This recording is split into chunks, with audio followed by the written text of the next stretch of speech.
in the three volumes that two volumes that have come before in the Continuum Modernities series with the University of Notre Dame Press, and then uh, Dr. Omer will speak a little bit more about the theoretical intervention the book is making as a whole. And I'll then unpack some of the individual chapters and try to tie some threads together there to open up discussion. So just to say a very brief amount about this volume and how it fits into the work we do at Continuum Modernities. Um, so I want to first thank the Center for the Studies of Plural Societies and for the invitation, and Mohammed Zayed in particular for his efforts to organize this event. So Continuum Modernities is a research initiative focused on religion, secularism, and modernity. It's been around for a little over 15 years now. And in this particular phase, which begins of Continuum Modernities, which I would say begins around 2016, we've been really focused on religion, the religious studies, and thinking about decoloniality in the context of religious studies as it's been practiced in the US and Europe primarily. But one of our goals is to think about religion in global terms in a way that sometimes the field has not grappled with sufficiently. And so, one of the projects we've engaged in is part of a theory working group that evolved early on in the project, in this current phase of the project. So this volume is the third in three volumes that came out of this theory working group. As was mentioned in the introduction, Dr. Omer and I have edited several volumes that engage with the questions of religion, modernity, and coloniality. And in doing so, attempt to, I think there's a little background noise coming in.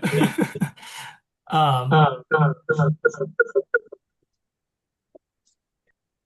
yeah, it sounds like it's echoing.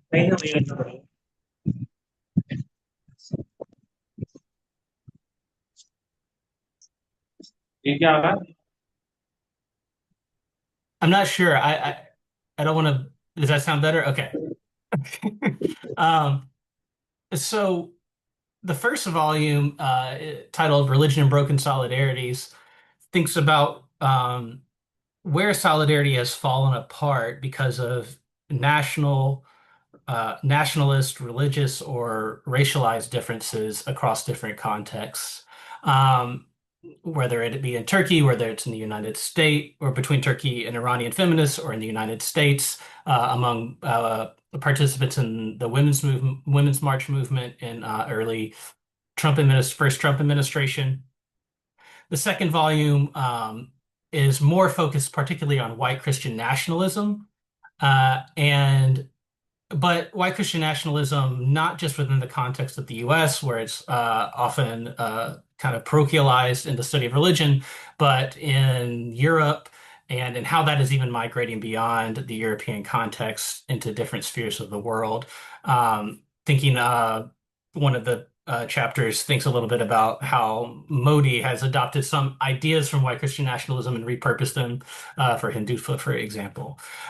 And then this third volume, we think more specifically about coloniality as the ongoing, not just structural political structures that remain in place in some parts of the world, but the epistemological frameworks that continue to dominate in post-colonial contexts, and how those continue to influence the politics of our different locations. And when we get into the specific chapters, we can say more about that.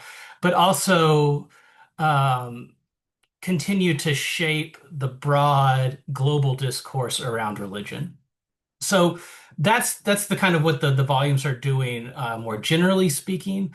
Um, and I will say, as just a final remark here at the beginning, that this focus on decoloniality and the study of religion, which comes through in this volume, is also a specific focus that we've had on our Continuum Modernities blog, where we've engaged issues from philosophy of religion to comparative religious ethics, to liberation theology from a decolonial perspective. So this volume very much is in that trajectory of things we've been thinking about. So I'll turn it over to Dr. Omer now to talk a little bit more about the intervention the book is making in the field. Great, thank you. Can you hear me okay? Yeah, okay. Yeah, thank you so much for hosting us. Thank you for the interest. Thank you, Josh, for this kind of contextualizing of this volume. Yeah, I will just say a few words, as my colleague Josh just indicated, about kind of the overall theoretical intervention in the study of religion, modernity, and colonialism, coloniality.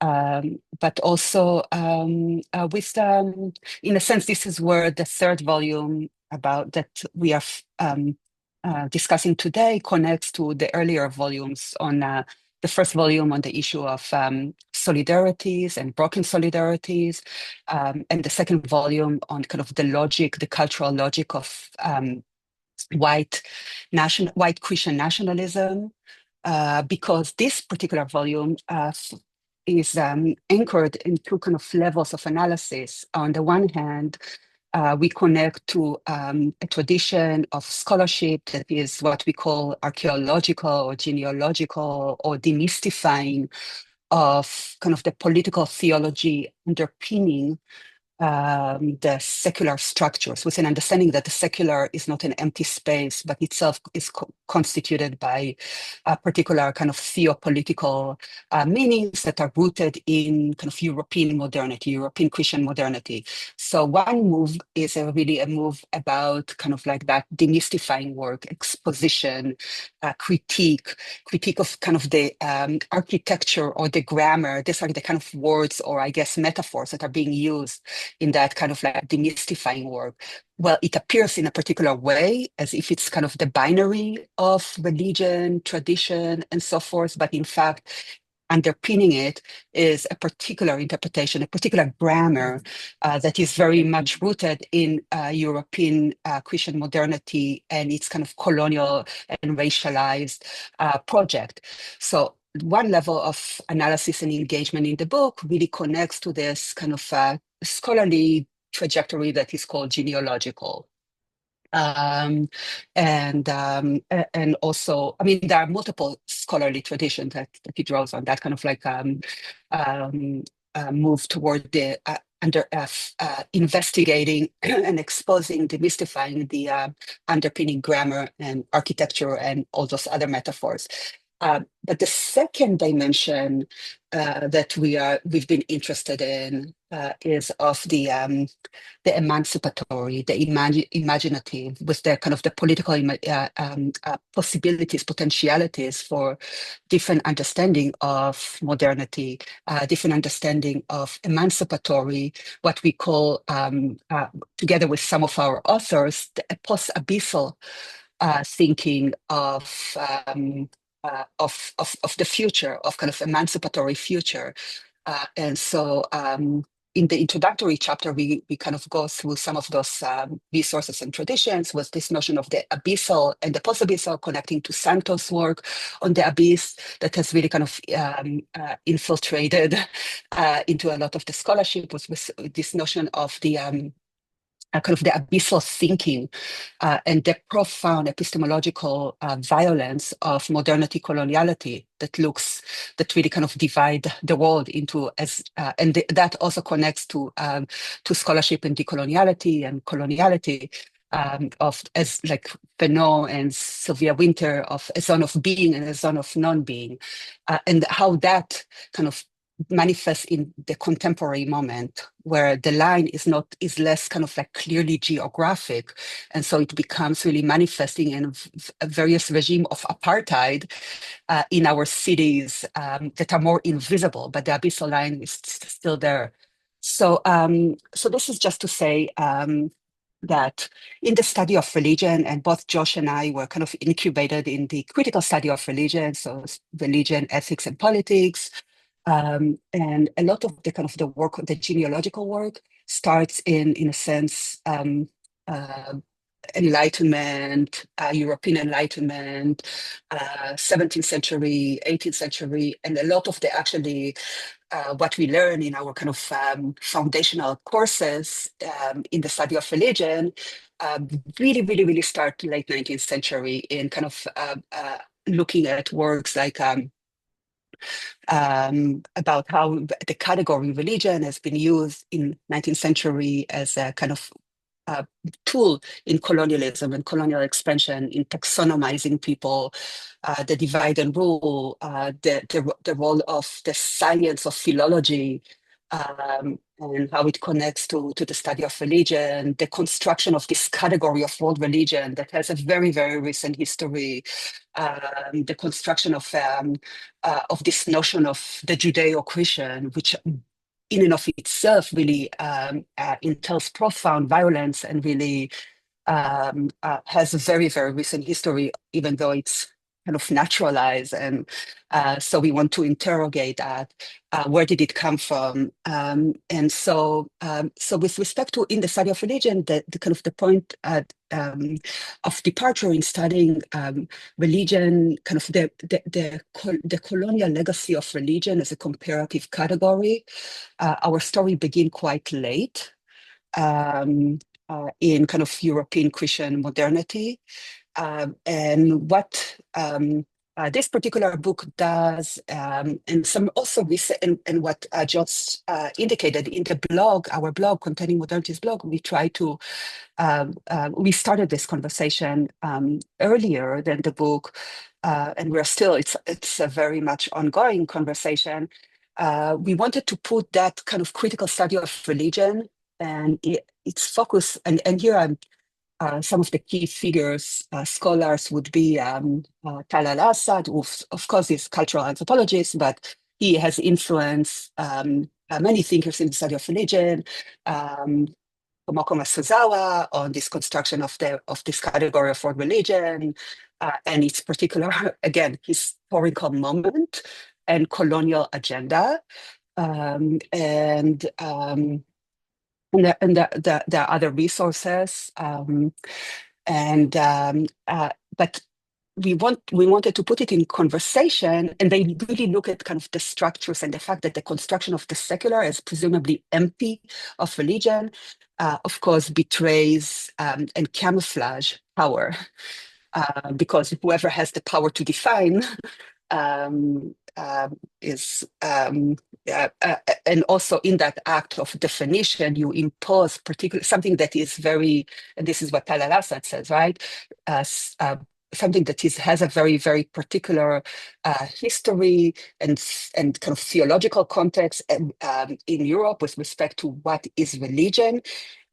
It's very, in fact, provincial, but is projected as universal. And then what are the kind of the implications of it, and who gets to be defined outside of it, and how does it function in terms of power and domination?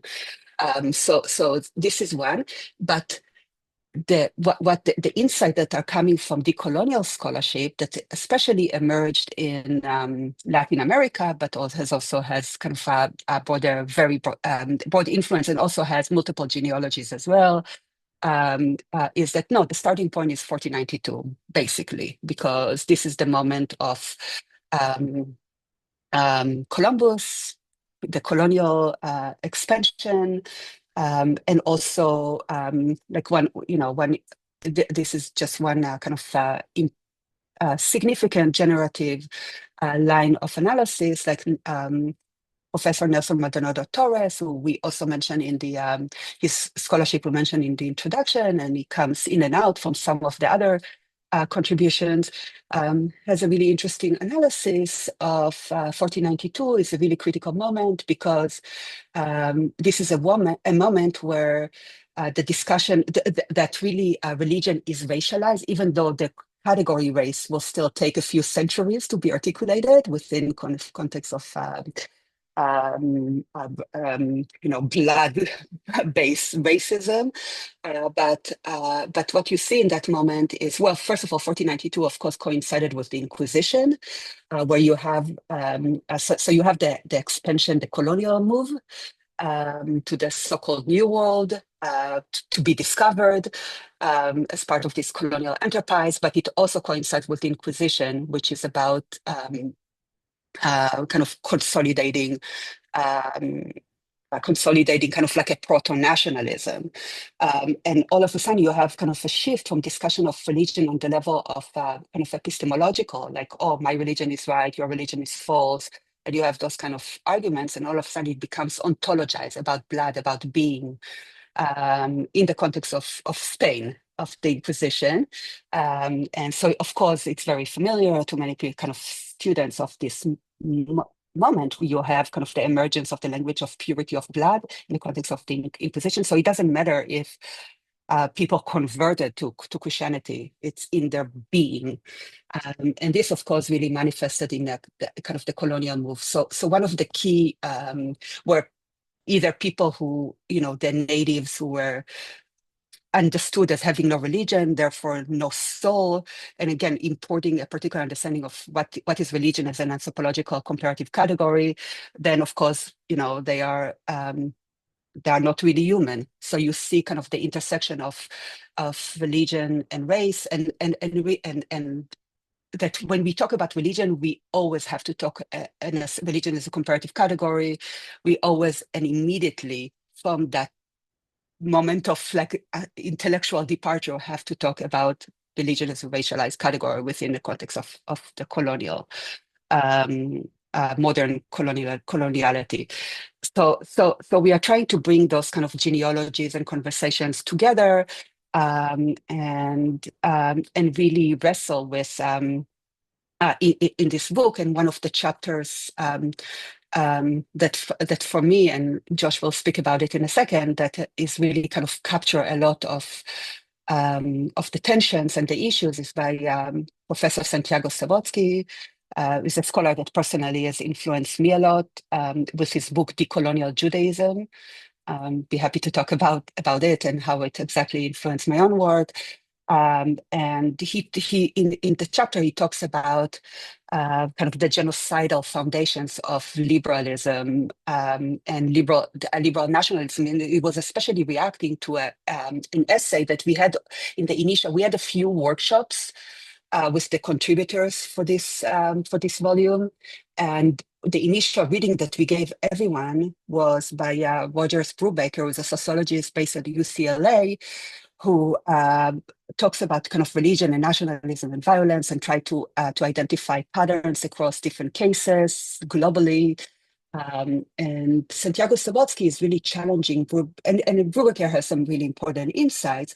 But kind of the key point that Sabotsky is challenging is kind of like the hermetic comparative frame that Brubaker operates. Not Brook. I'm not picking on Brubaker's, personally. It's just that the study of religion and nationalism, religion and violence and politics, is so inflected with what is called kind of methodological nationalism, that really prevents kind of a global analysis, which is one of the gifts of kind of the decolonial scholarship, that it looks it has a long historical lens, and it's not beholden to kind of like the methodological nationalism that the analysis ends where the geopolitical boundaries ends. And this is really, really delimiting conceptually of the analysis. So he, and Josh may say a few words more about it, really looks at how kind of the liberal conceptions, the liberal political secular conceptions really underpin a kind of genocidal structures. It's just the other side of kind of modernity as genocidal, which leads kind of to, I mean, this is very simple, but it's really important to highlight that in the decolonial scholarship, the operative concept is of, you can talk about modernity without kind of all the, let's say, the good of modernity, liberalism, secularism, and so forth, kind of that narrative, triumphalist narrative of modernity about itself, without talking about colonialism, which is, of course, predicated on genocides, on domination, on extraction, on racism. So this is kind of like the challenge. And so we bring together the genealogical, the architectonic, the analysis of structures of grammars and so forth. We push back the kind of the point of departure of the analytic frame, because then it kind of unmasks some of the kind of the secularistic discourse on kind of triumphalist celebration of itself without interrogating its own roots and underpinning. In fact, at the moment, I mean, a couple of years after, I mean, and as you know, you write a book, you work on the book, and then like years later it comes out. But really, for me, at the current moment, as someone who is very much rooted in the genocidal reality in Palestine, it's very clear how actually the liberal masks are off right now. I'll be happy to talk about that. I mean, to apply to that particular context. So kind of the reason behind the book is really not only to and kind of end there. It's not only to be.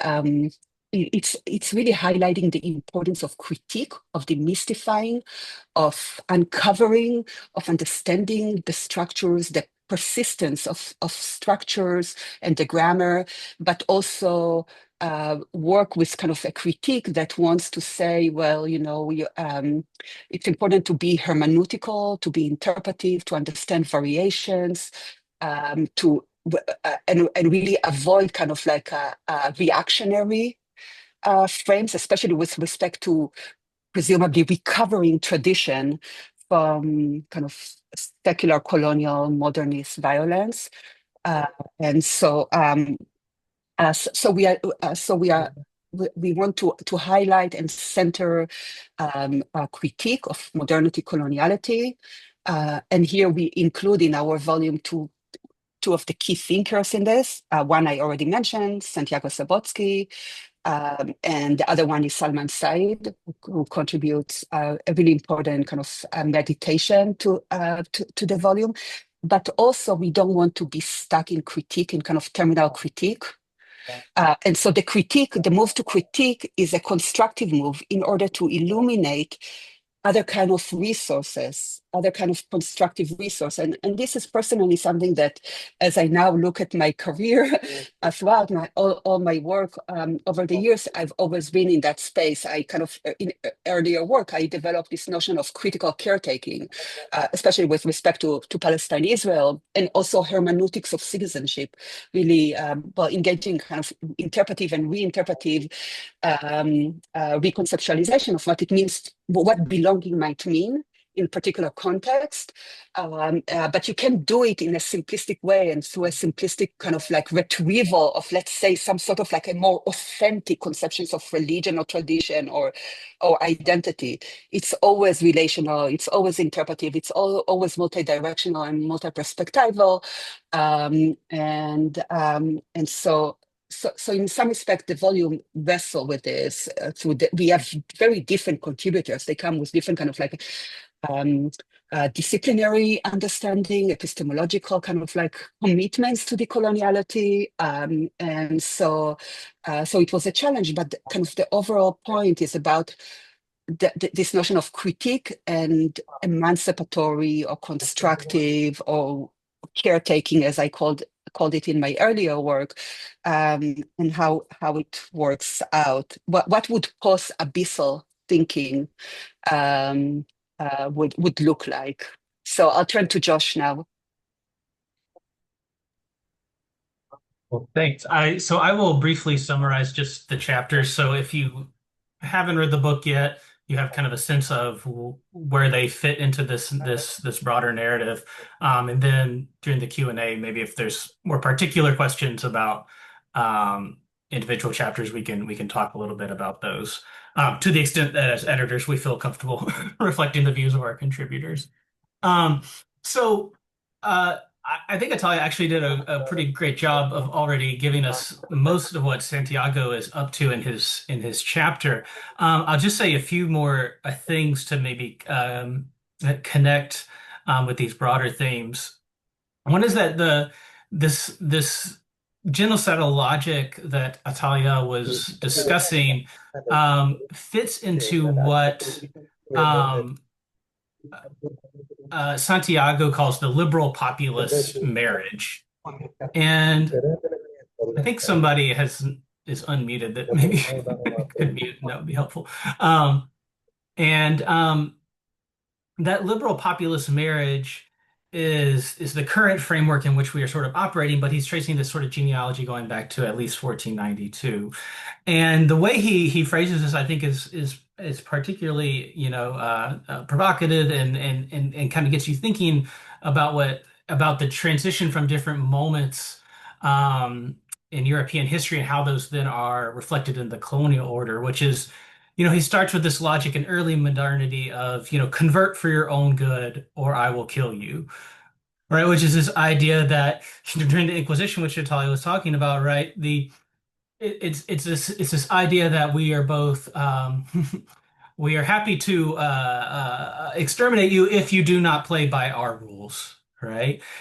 And but also we're that is married to this idea that playing by our rules will be good for you. So it's this altruistic and domination narrative tied together very precisely. And that's the kind of logic that I think Santiago is tracing throughout that chapter.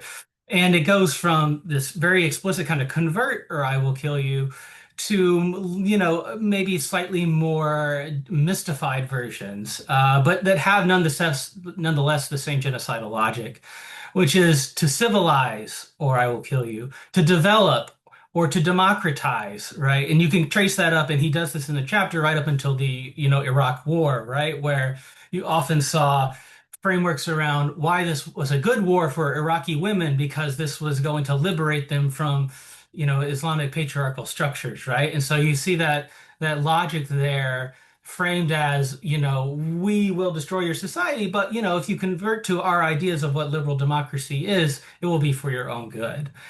And and as Atalia was also saying throughout the chapter, one of the things Santiago really wants to do is decenter Europe as the sort of motor of history here. And that gets back to that point about the where we start the story in the study of religion. And I think, in the last little section of the chapter, he goes through some important lessons that he's kind of taking from his engagement from with decolonial literature and the study of religion. And, I think one of the most pointed examples he gives is from Cesar, who talks about, um, you know, uh, when you talk about the Holocaust in Europe, you really need to also talk about what was happening in the colonies, right? Because that was the kind of training grounds for then what would happen in Europe. And so you cannot understand the Holocaust in Europe without understanding what was happening outside of Europe at the same time. And he also, so that's connected to his second point, which is that these right-wing populist ideas do not stand still, that they travel to different contexts and are remade in different political orders. And then finally, what a point that I mentioned a little bit earlier is that, often the genocidal logic is cloaked in the language of altruism and the virtue of do-goodness. But that really only goes so far, and that it often, and I think that Cecilia in her chapter actually, shows how the altruistic ideas are manifested in humanitarian work in her context and that she works in Africa. But these are all also a kind of version of convert for your own good or I will kill you, right? You have to play by the rules that we are setting, or you will be dominated in one fashion or another. Okay, so to go on then, and I'll be a little bit more brief because I know we want to make room for conversation as well. Nadia Fadl's chapter is focused on her work in Belgium, and in many ways, I think picks up where Santiago's work leaves off. Um, she's focused on how the politics of de-radicalization are used in Belgium to prop up the liberal state order in that context. And she's interested in securitization around Muslims, how the politics of de-radicalization are used by the state to basically fetishize particular Muslim practices. And she particularly talks about proselytization or dawa in this context of the Netherlands, in Belgium. And I think one of the key points she makes is that, these policies of the state are not based in the reality of what Muslims are doing, but they're based in the reality of what the state needs in order to secure its power. And so here we have again an interesting example of the marriage of liberalism and populism, where you have a supposedly liberal state who is securitizing Muslims in the country in order to prop up its own supposedly liberal tolerant order. Then we have as Atalia was mentioning, we have Salman Saeed's response essay, which does engage different pieces throughout the volume, but explicitly, I think, engages with Santiago and Nadia's pieces the most closely. Um, and it's a really fascinating piece, I think, for film buffs as well, because he engages closely with the recent films in the Dune franchise, but also the Black Panther franchise. And thinking here about what Dune means in terms of an Islam, what he calls an Islamo-futurism, and what Black Panther means in terms of a Black futurism as a kind of genre. And Black Panther kind of fits into a longer genre in Black artistic expression.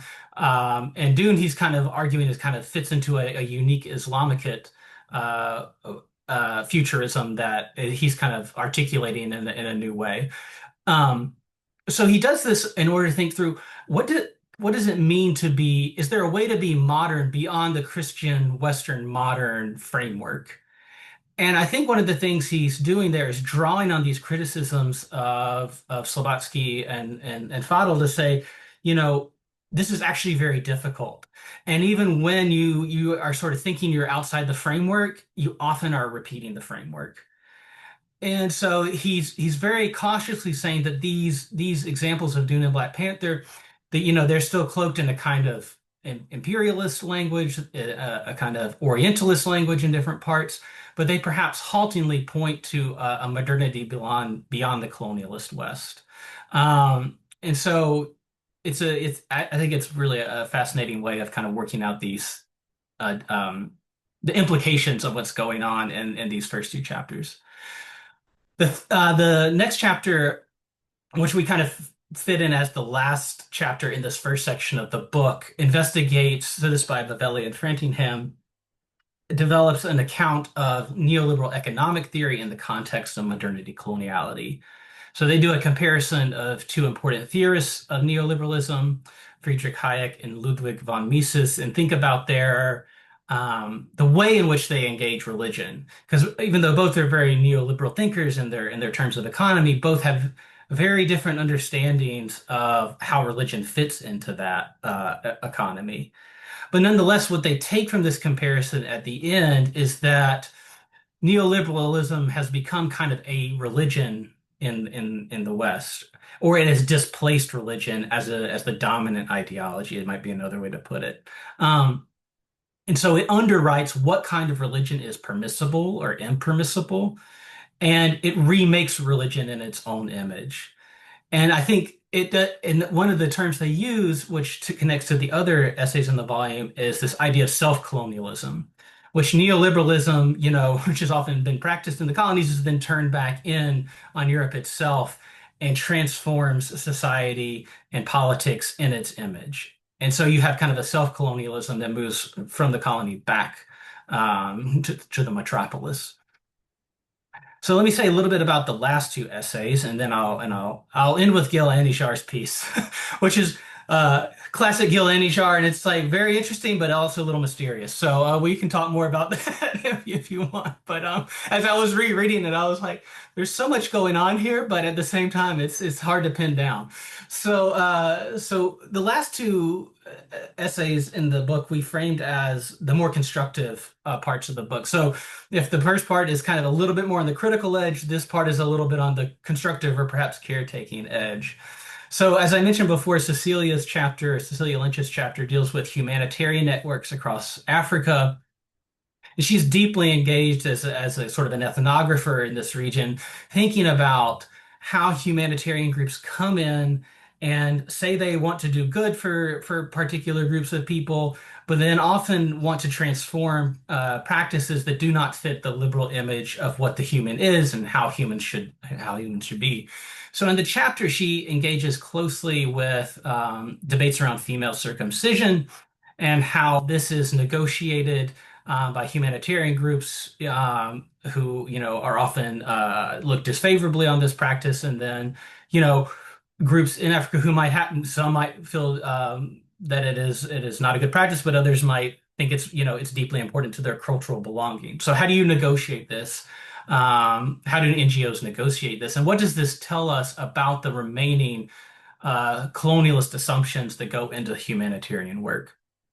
Um, so she says that at the end of the chapter, there's this possibility to incorporate decolonial critique in the practice of humanitarianism in Africa, but that this work is complex and requires more than a surface engagement, often perpetuated by humanitarian groups.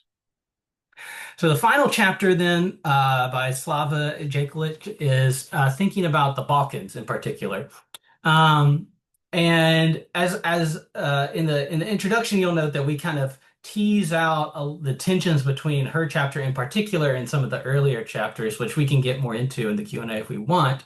Um, but her argument is that, in the Balkans, which is kind of at the periphery of Europe, you have this is the way she kind of phrases it, you have this um, possibility for thinking about the universal within the particular in a way that gets past some of the decolonial critiques, or not gets past, but thinks in light of those decolonial critiques to imagine alternatives beyond them.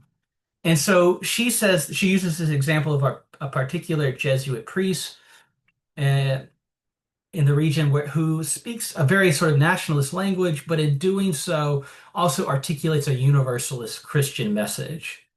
And so she argues that this message kind of provides this constructive alternative or constructive path forward is probably a better way to put it, from the decolonial turn that enables a kind of liberatory ethics.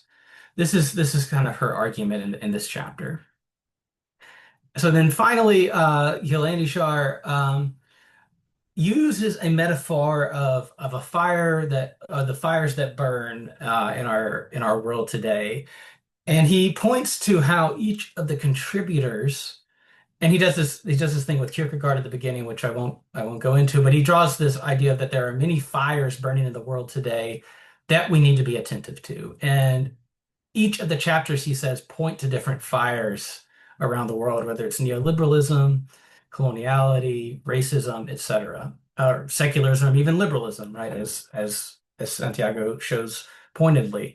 Um, as I was rereading this chapter, thinking about today, one of the fires that he says is burning particularly right now is our learning traditions, especially in the U.S. And I was drawn to this as you all might know, in the U.S. right now, there's been a significant attack on universities by the current administration, and it's tempting to see that as a kind of uh, as something that is exceptional, to U.S. practices. But I think what this book tries to draw attention to is that it's always been there, and it's been practiced in more explicit or less implicit forms.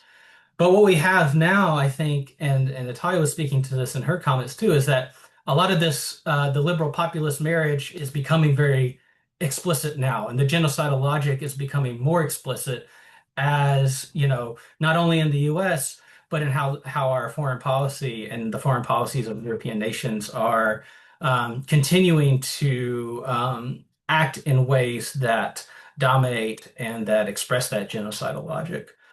So I'll stop there, and we can turn to the discussant. I think, unless Natalia, you want to add anything else at this point. Okay, yeah. So we'll turn back to you all, and we're happy to talk more about any of this.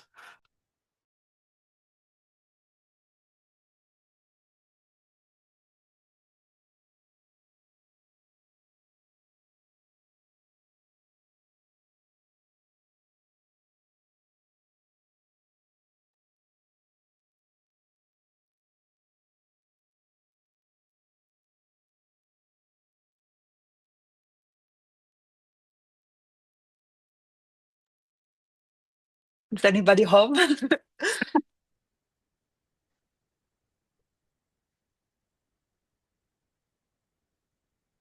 I mean, if we like, Oh, oh, the the floor is questions. open. Okay. Oh, okay, okay. How much time do we have left?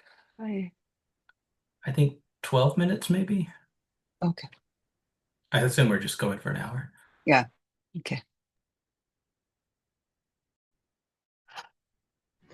Hi, can you all hear me? Yes. Right. I think I have this question for Atalia.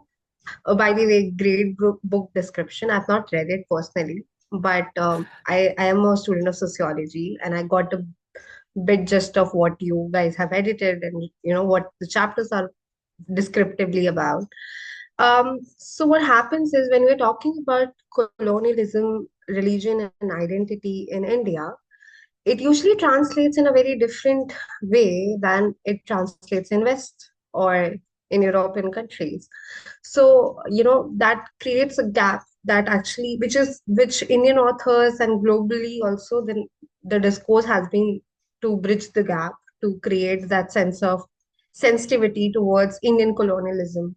So, when you're writing or when you're editing the book, usually from, your own background, I realize I have gone through your both of your background also. So when you're writing or editing the book, how much of reflexivity that you are aware about your own positionality, about research or interest, and how does that translate to the audience that you are aiming at? Am I being clear with my question? Or Yeah, yeah, yeah, yeah. Thank you. Nice to meet you. hi, Um, I think it's I, yes, absolutely. I mean, I mean, this is a very, very critical question, and in some respects, like it's a specific question about us and about our positionality or any of us, but it also speaks to kind of the broader themes and themes of the volume and the volume as it fits within the broader project or the broader kind of like intellectual journey that we are on with respect to how to disrupt kind of the assumptions, triumphalism, pretenses of kind of the universal, and yet hold on to humanity. And so this is kind of like where the post-abyssal kind of in reference to Santos' work becomes really important. Because how to think through questions of human rights with that you know that presume some sort of universality with an understanding of the particularity, the positionality. And so for me, like I can step a little bit outside of this particular volume and reflect on kind of the broader how this volume fits within my broader work, but also in the book itself. Josh and I, as the editors, we explicitly say this is where we are coming from. This is all. This is this is our situatedness, right. as Donna Haraway, feminist philosopher, talks about situatedness and also disrupting what she calls, and she has really influenced me a lot, just in general as a feminist thinker, that we always do kind of, to avoid, I mean, as a feminist philosopher, she always talks about how to disrupt and really interrogate the supposed God trick, you know, that theory does, that somehow theory is outside of the world. And we always have to claim our situatedness. Um, and and for me, just again, I like to point just to my own kind of journey. I've had to, I really had to wrestle with my positionality as I am Jewish. I mean, I grew up in Israel. I did all my higher education in the US, and a lot of my own work was really that kind of like uh, critical caretaking type of work where I needed to kind of decolonize my, you know, who I thought I Mhm. was. kind of and it's a lot of like, I mean, what does it mean to do the decolonial work? It's different than the political decolonization. This is what decolonial scholarship talks about.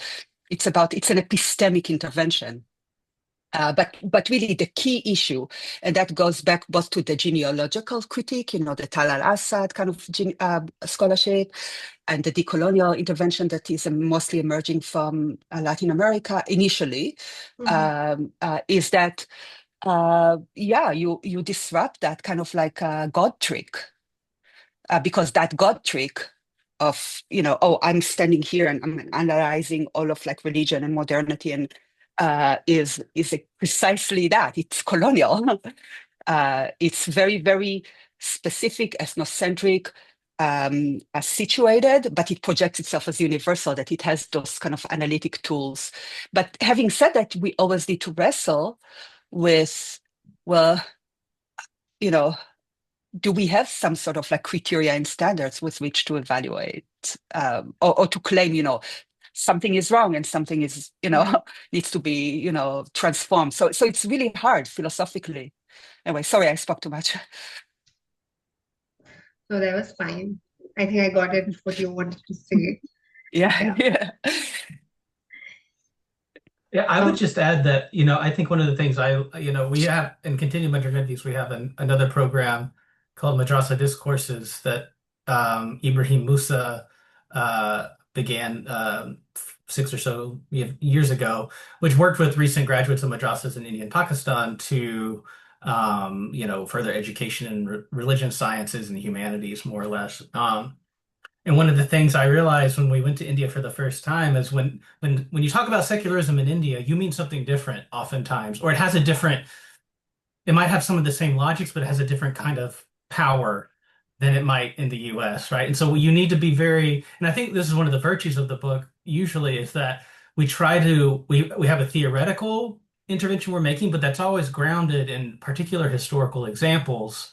And we try to show how that logic works in those examples, as opposed to saying, in some works in secular theory, it's very broad, right? And it's often very much about a story from Europe that begins with the Protestant Reformation, right? And then kind of culminates in liberalism. And so we're trying to make that story, that's an important understanding of secularism, but it's not the only one. And we need to be, cautious about how we investigate secularism from various perspectives. So I just wanted to add that piece as well. But it looks So like we that have was a some great questions. point in regards to Yeah. India. I mean, we also struggle as scholars. As I'm a master's student, so as students also from coming from different disciplines of sociology and social sciences, we need to understand the different context of a word and the linguistic meaning of it, which keeps changing with the not just the socio-cultural but the political context of the different communities. Yeah, thank you both of you for that. Thanks. Yeah, I mean, if you don't mind, I will read out loud the question that I see here, because it's really great question and kind of complex. So Shikha is reflecting in many colonial archives and historical records. The voices we hear are mostly those of colonial or Western scholars, not the people who were colonized. So when you were researching for this book, how did you navigate the imbalance? In other words, how did you deal with the dominance of the colonial voice in your sources while still recovering or reconstructing the suppressed or silent perspectives of the local communities, especially when those voices might not be directly recorded in the archives? And I think, I mean, obviously we don't have a lot of time, but I put a lot of thought to this. And also I think I can connect it to that other question by Rubina with respect to October 7th. So I'm teaching courses on Palestine, Israel, a lot. I mean, this is kind of now has become my main teaching. And currently I'm teaching a class called Religion, Nationalism, and Colonialism, the case of Palestine, Israel. And part of kind of the challenge that I also reflect with the students about is, and I talk to them about the syllabus. and the kind of choices that I've made, the choices of centering Palestinian scholarship, and why. And of course, we read Edward Said, but we also, for instance, like we get acquainted with this comparative study of settler colonialism. So use that comparative category in of settler colonialism specifically in order to kind of de-exceptionalize the case. But we look at all kind of like what is considered to be now the canon with respect to the literature on settler colonialism, like Patrick Wolf, Lorenzo Veracini, et cetera, but we don't get to them before we spend a lot of time reflecting on how Palestinian scholars have written and named their experiences, Palestinian scholars and others, named their experiences using those categories, those terms, perhaps explicitly, perhaps implicitly, but really talk about. So, for instance, Fayez Sayegh is a scholar that wrote using kind of the analysis of racism and Zionism that is about force and territoriality already in 1965, which was like at least 20 years before any other kind of like scholarship coming from Australia or New Zealand on settler colonialism kind of emerged to the surface. I talk about how specifically how there is repression and even reclassification of declassified material from the archives in order to control the narrative. We read Edward Said with respect to Palestine, really important article that ask who has and who doesn't have the permission to narrate. So I think this is where pedagogically we need to develop decolonial methodologies. And that goes from what we do in the classroom to what we do on scholarship. I mean, they feed into one another. But yeah, absolutely. I mean, there is it always has to be intentional. There always has to be like ethics of citation. And it has to be intentional in order to actually be decolonial and, in a sense, transformative, because this is where kind of the key kind of issue when we do decoloniality is to tackle the epistemological forms of violence. So yeah, and this has to be very very intentional. And unfortunately, I mean, there is what we see now is kind of like in the context where we are in American universities, a real repression and kind of a reactionary to the moves to kind of to open up the epistemic sphere to really do that kind of the kind of decolonial work. And so what is interesting, and that this is where I also see kind of like connections with the questions, is that it was so interesting, I mean, and also very, very troubling to see the kind of the wave almost 2 years into a genocide. I mean, today we mark 2 years of basically tomorrow will be the beginning of the Gaza genocide. I mean, the mark of 2 years for the Gaza genocide. But it recently, before this like Trump, so-called peace plan, there was a wave of recognition of the state of Palestine. And it really kind of captured by all these like Western countries like France and so forth. And many Palestinians, it was like laughable because like, what exactly are you recognizing? I mean, but what you, I mean, it's a reality of total and utter fragmentation and genocide. So instead of like doing some sort of liberal remasking, kind of liberal recognition, trying to bring it back into that kind of like,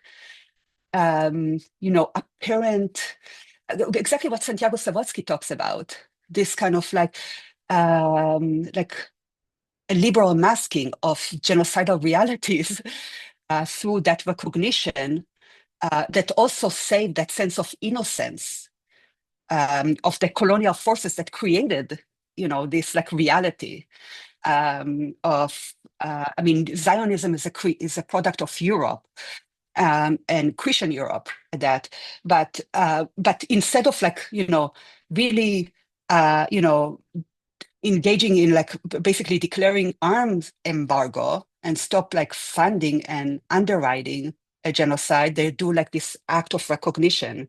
So you see that kind of like really harkening back, trying to reclaim that kind of liberal facade. Meanwhile, of course, as many people say, especially Palestinians have decried. I mean, Palestinians who are immersed in international law and have worked, to document all the violations of their human rights over years of apartheid and now genocide. What we see in Gaza and what we've seen in the past 2 years is really the demolition of any kind of like the potentiality even of international law and international humanitarian law and all these institutions and kind of normative frames that, granted, we know are also product of a particular moment and have their own problems and need to undergo their own kind of like decolonial critique. But what we see now is like masks are off. And there is not even kind of like this like move to the altruistic. I mean, it's almost like too like naked. So it's a very, very troubling moment. And partly it's because the moment in terms of like social movement mobilization around the world has really kind of like put to the foreground the decolonial potentiality, because people made the connection around the world. I mean, so many people made a connection between, the initial kind of like crime of depopulation of, years ago to the current moment of genocide. And in order to make these connections, that was so like fragmented through kind of a liberal discourse of two-state and so forth, what that kind of recognition was trying to reclaim, the recognition wave of all those like politicians like Macron and so forth. It's like, oh, let's go back to that kind of like framework and really like put down and repress that kind of like social movement mobilization and the kind of analysis that disrupt the epistemic forms of violence that also really pertain to how, and it's important to trace how religion, claims to religiosity and tradition play into that. For instance, Islamophobia.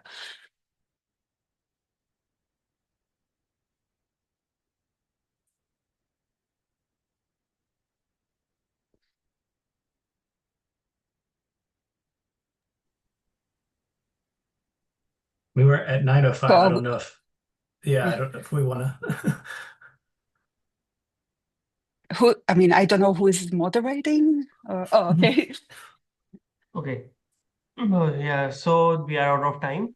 So thank you everyone for joining. Thank you, Professor Omer and Dr. Joshua Lupo, for such a rich and thought-provoking discussion. Your insights remind us of how critical is to revisit the intersections of religion, power, and modernity, not as abstract ideas but as realities shaping our collective futures. Thank you to everyone who joined us today for this today engaging discussion. A special thanks to our professor for sharing their time and insights. We hope today's dialogue inspires further reflection on how we understand the global afterlife of colonialism and the plural futures we strive to build. Please stay connected with us for future events and initiatives. Yeah. Thank you once again, and we wish you all for a wonderful Thank evening you. and wonderful morning. Thank you. Thank you. Thank Thank you. you. Bye. Bye bye. Bye-bye. Bye.